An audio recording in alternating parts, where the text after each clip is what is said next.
इस गेट की दीवारों पर किस तरह से स्टार की आकृति को बनाया गया है, व अरेबिक लैंग्वेज को किस तरह से गेट की दीवारों पर लिखा गया है, व विभिन्न प्रकार की फूल पत्तियों को वाइट संगमरमर में बनाकर रेड सैंडस्टोन में सेट किया गया है। भारत में मुगल वंश के संस्थापक बाबर अपने पिता की ओर से तैमूर और अपनी मां की ओर से चंगेज खां के वंशज थे। बादशाह जलालुद्दीन मोहम्मद अकबर ने इस मकबरे को अपने जीवन काल में ही बनाना शुरू कर दिया था। ये जो आपको मकबरे के अंदर का हॉल दिख रहा है, इस हॉल को गोल्डन पैलेस के नाम से जाना जाता था।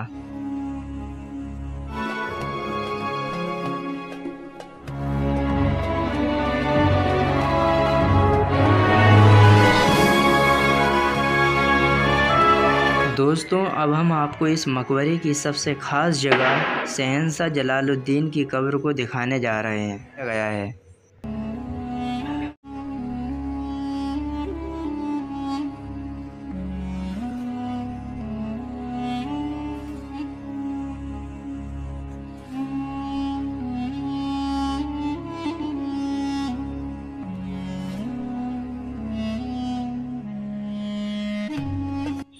स्वागत है आप सभी का हमारे एक और नए ब्लॉग में। तो दोस्तों, आज हम आए हैं मुगल काल के सबसे ताकतवर शहंशाह जलालुद्दीन मोहम्मद अकबर के मकबरे को विजिट करने के लिए। दोस्तों, हमारे पीछे जो ये गेट दिख रहा है, ये मकबरे का एंट्रेंस गेट है। जरिए हम मकबरे के अंदर एंटर होंगे और हम आपको बादशाह जलालुद्दीन मोहम्मद अकबर के मकबरे को भी विज़िट कराएंगे और उनकी कब्र को भी दिखाएंगे कि कहाँ पर शहंशाह जलालुद्दीन मोहम्मद अकबर की कब्र है। तो आइए दोस्तों, इस मकबरे से जुड़े हुए इतिहास को जानते हैं।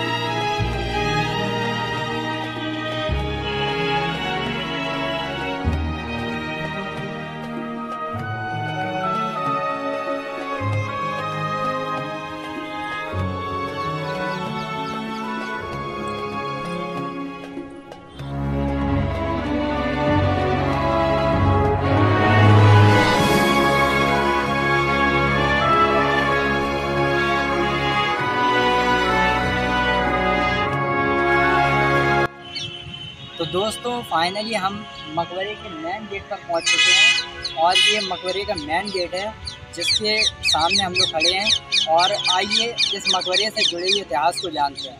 तो दोस्तों, बादशाह जलालुद्दीन मोहम्मद अकबर ने इस मकबरे को अपने जीवन काल में ही बनाना शुरू कर दिया था। उन्होंने इस मकबरे को बनाने की शुरुआत 1605 में कर दी थी, लेकिन इस मकबरे को बनाने के दौरान ही उनकी मृत्यु हो जाती है। कुछ समय के बाद उनके बेटे सलीम यानी कि तत्कालीन जहांगीर मुग़ल शहंशाह ने जहांगीर जो कि उनके बेटे थे, उन्होंने इस मकबरे को दोबारा से बनाना शुरू किया। 1605 से 1613 के बीच में ये मकबरा बनकर तैयार हुआ।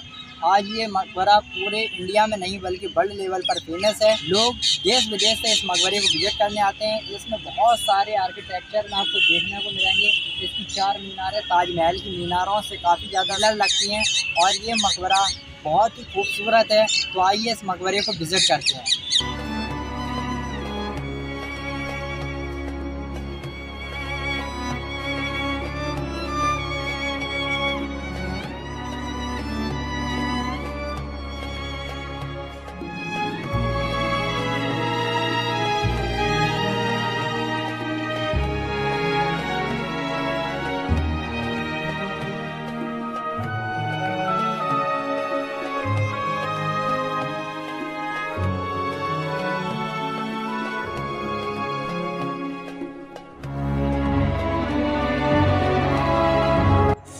और हम मकबरे के अंदर एंटर होने ही वाले थे कि इतने में काफ़ी तेज़ बारिश होने लगी, जिस वजह से हमें कुछ देर तक मेन गेट पर ही रुकना पड़ा। मकबरे के मेन गेट की दीवारों पर की गई महीन एवं सूक्ष्म कारीगरी इस गेट की सुंदरता में 4 चांद लगा देती है। इस गेट की दीवारों पर किस तरह से स्टार की आकृति को बनाया गया है, व अरेबिक लैंग्वेज को किस तरह से गेट की दीवारों पर लिखा गया है, व विभिन्न प्रकार की फूल पत्तियों को वाइट संगमरमर में बनाकर रेड सैंडस्टोन में सेट किया गया है, ये मुग़लों की एक अद्भुत कला और प्रेम को दर्शाता है। मुग़ल लोग फ़ारस और तुर्की के इस्लामी लोग थे। भारत में मुग़ल वंश के संस्थापक बाबर अपने पिता की ओर से तैमूर और अपनी मां की ओर से चंगेज खां के वंशज थे। मुग़ल नाम मंगोल के लिए फ़ारसी शब्द है जो बाबर के वंश के सम्मान में है। बाबर के ग्रैंडसन यानी शहंशाह जलालुद्दीन अकबर का जन्म 15 अक्टूबर को 1542 में अमरकोट में हुआ था, जो अब पाकिस्तान के सिंध प्रांत में है। शहंशाह की बचपन में देखरेख महामंगा नामक एक दाई ने की थी। वह बैरम खान मुग़ल सल्तनत के वज़ीर आला और जलाल के अंगरक्षक थे, जिनकी अगुवाई में उन्हें 1556 में भारत का शहंशाह बनाया गया। जिसके बाद जलालुद्दीन अकबर ने कभी पीछे मुड़कर नहीं देखा। वह एक के बाद एक कई बड़ी बड़ी रियासतों को फतह किया। शहंशाह जलालुद्दीन की 3 प्रमुख पत्नियां थीं, जिनमें रुकैया सुल्तान बेगम, सलीमा सुल्तान बेगम व मरियम उज़ ज़मानी जोधाबाई शामिल थीं। मरियम उज़ ज़मानी जोधाबाई शहंशाह की सबसे पसंदीदा बीवियों में से एक थीं।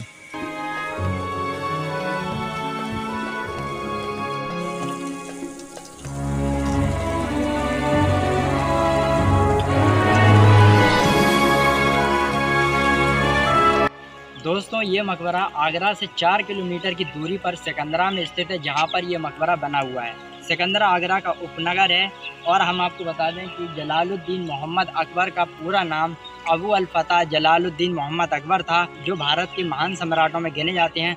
उन्होंने संपूर्ण भारत पर लगभग 50 साल राज किया। तो आइए उनके मकबरे को पूरा विजिट करते हैं और उनसे जुड़े हुए इतिहास को आपसे साझा करते हैं।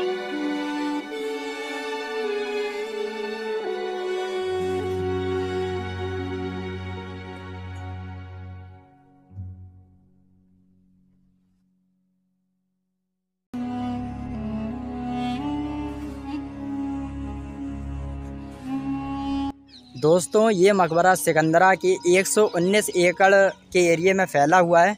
और इस मकबरे के लेफ़्ट और राइट दोनों ही साइड 2 गार्डन बने हुए हैं, जिनमें कभी कभी हिरन और बाकी जानवर भी देखने को मिलते हैं। ये मकबरा बहुत खूबसूरत बना हुआ है और इस मकबरे में आपको मुग़ल आर्किटेक्चर का देखने का बड़ा ही बेहतर और अच्छा नमूना मिलेगा। इस मकबरे में हिंदू, मुस्लिम, सिख, ईसाई, जैन, पारसी आदि सभी धर्मों के आर्किटेक्चर आपको देखने को मिलेंगे। और इस मकबरे को विज़िट कर कर आपको बहुत मज़ा आएगा। तो आइए इस मकबरे को हम आपके साथ विज़िट करते हैं। दोस्तों, इस मकबरे के अंदर लेफ़्ट और राइट साइड दोनों तरफ 2 गार्डन बने हुए हैं और दोनों ही गार्डन में काफ़ी बड़े बड़े 2 कुएँ बने हुए हैं, जहाँ पर जब ये मकबरा तैयार हो रहा होगा उस समय सैनिक लोग इस मकबरे के अंदर आकर इन कुओं से अपनी प्यास को बुझाते होंगे। वह इन कुओं के पानी का इस्तेमाल मकबरे के बनने के दौरान भी किया गया होगा।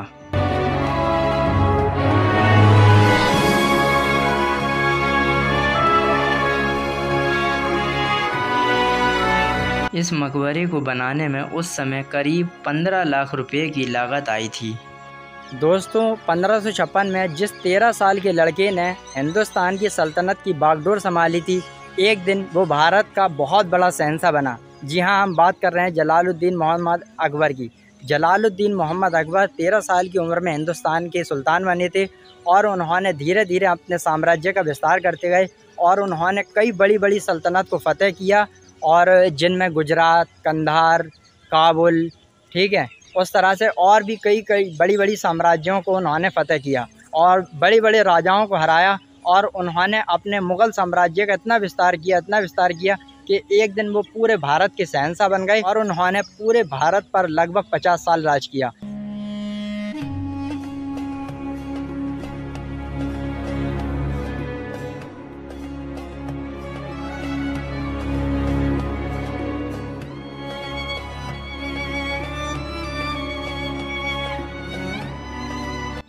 दोस्तों, शहंशाह जलालुद्दीन अकबर ने आगरा से लगभग 40 किलोमीटर दूर पर एक फतेहपुर सीकरी नामक शहर बसाया, जिसकी स्थापना 1571 से 1585 के बीच की गई। वो शहर देखने में बहुत खूबसूरत है और लाल बलुआ पत्थर से बना हुआ है। और ये सिकंदरा का जो बादशाह अकबर का मकबरा है, ये लाल बलुआ पत्थर से बना हुआ है और इसमें सफ़ेद संगमरमर से कारीगरी की गई है, जो कि देखने में बहुत ही बेहतर और खूबसूरत लगता है। शहंशाह जलालुद्दीन ने एक नए धर्म की स्थापना की, जिसका नाम था दीन इलाही, जिसमें सभी धर्मों को समान माना गया। बादशाह अकबर के दरबार में नवरत्न थे, जिनमें टोडरमल, मानसिंह, बीरबल, तानसेन, अब्दुल रहीम खाने खाना, फैजी, मुल्ला दो प्याजा, अबुल फजल, फ़कीर आजियाउद्दीन प्रमुख शामिल थे।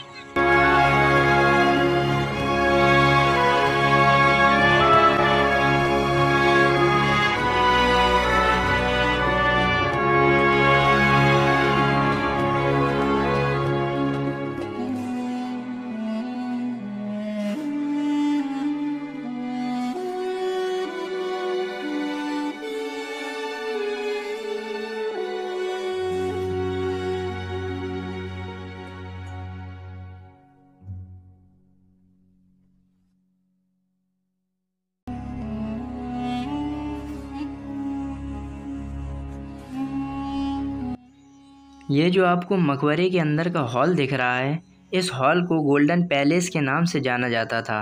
इस पैलेस को पूरा सोने से पेंट किया गया था, जिसे औरंगजेब के शासनकाल के दौरान 1688 में जाट राजा राम जाट के नेतृत्व में जाटों ने विद्रोह कर दिया व मकबरे से सोना, चांदी, हीरे, जवाहरात, कीमती कालीनों को लूट लिया गया व मकबरे के गोल्डन पैलेस में आग लगाकर इसे क्षतिग्रस्त कर दिया गया।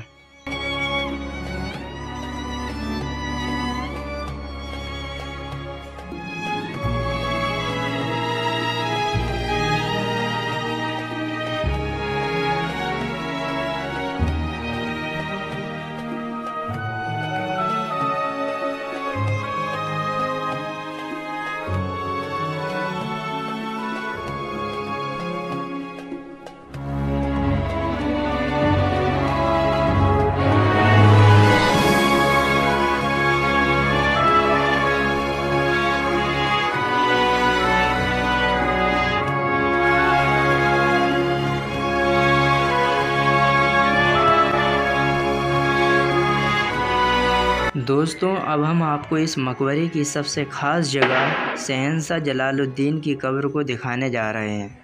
ये बादशाह अकबर की असली कब्र है, जिसे उसके बेटे जहांगीर ने उसे यहाँ दफनाया था। बादशाह अकबर की कब्र को 7 फीट गहरा खोदा गया व फिर बादशाह को इसमें दफनाया गया।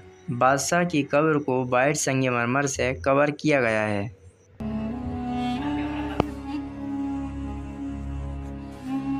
दोस्तों, शहंशाह जलालुद्दीन की कब्र की फ़ोटो व वीडियोग्राफी करने की इजाज़त नहीं है, इसलिए हम आपको इस वीडियो में उनकी कब्र को नहीं दिखा पाए। और ये जो आपको कब्रें दिख रही हैं, ये शहंशाह के रिलेटिव्स की कब्रें हैं।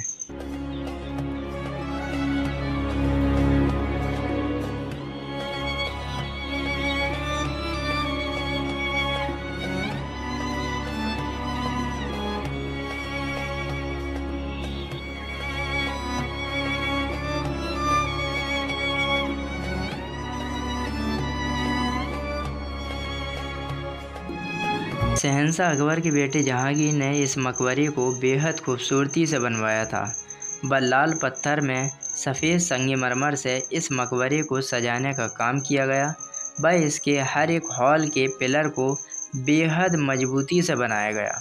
आपको दिख रहा होगा कि इसके हर एक दीवार व पिलर को कितनी मजबूती से बनाकर उस पर क्रीमी व हल्के लाल कलर वाले प्लास्टर से इसे सजाया गया, जो इस मकबरे को बेहद सुंदर बनाते हैं।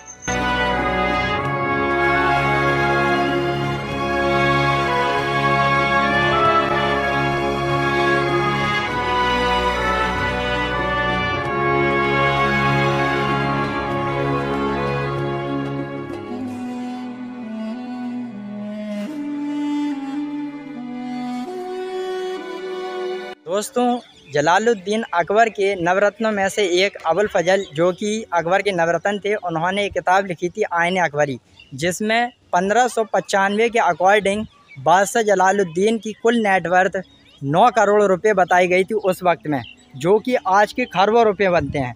तो ये पता चलता है कि मुग़ल थे और उनका जो साम्राज्य था और उनके पास जो कुल संपत्ति थी वो कितनी थी, इसीलिए ये भारत के सबसे बड़े शहंशाहों में से एक थे। ये लेफ़्ट साइड वाला गेट है और एक राइट साइड पर है और एक मेन गेट है, जिसके ज़रिए हम मकबरे के अंदर एंटर हुए थे। और मकबरे के अंदर हमने मकबरे को पूरा विज़िट किया और साथ ही बादशाह जलालुद्दीन की कब्र को भी विज़िट किया, लेकिन उनके कब्र की फ़ोटो और वीडियो बनाने की इजाज़त नहीं थी। इस वजह से हम आपको अपने ब्लॉग में उनकी कब्र को नहीं दिखा पाए, लेकिन उनकी कब्र भी बहुत खूबसूरत और वाइट संगमरमर से बनी है और मुग़ल आर्किटेक्चर का एक बेहतर नमूना है। और उनके जो मकबरा है और उस मकबरे के आसपास का जो एरिया है वो भी बहुत ब्यूटीफुल बना हुआ है।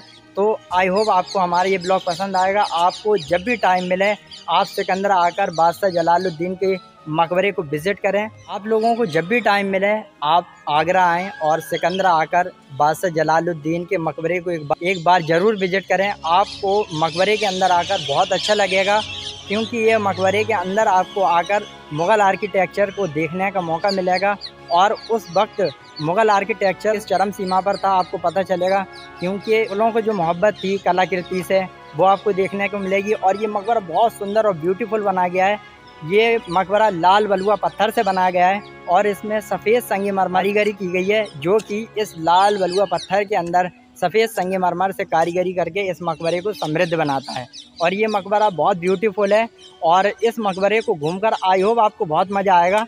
ये ब्लॉग हमारा लगभग कंप्लीट हो चुका है, तो आप हमारे ब्लॉग को देखें और हमारे चैनल को एक बार ज़रूर सब्सक्राइब करें, क्योंकि हमें आपके सब्सक्राइब करने से मोटिवेट मिलता है और हम आपको इसी तरह से नए नए ब्लॉग बनाकर देते रहेंगे। और आप लोग हमें कमेंट में ये कि अब हम किस मकबरे को या किस हेरिटेज प्लेस को या किस मस्जिद या किस टेंपल को अपने ब्लॉग में कवर करें, तो आप हमें कमेंट में ज़रूर बताएं कि अब हम अपना नेक्स्ट ब्लॉग कहाँ का शूट करें और हम आप तक पहुँचाएँ। तो आप लोग हमारे ब्लॉग को पसंद करते रहिए और हमारे वीडियो को लाइक और शेयर करते रहें और हमारे चैनल को सब्सक्राइब ज़रूर करें।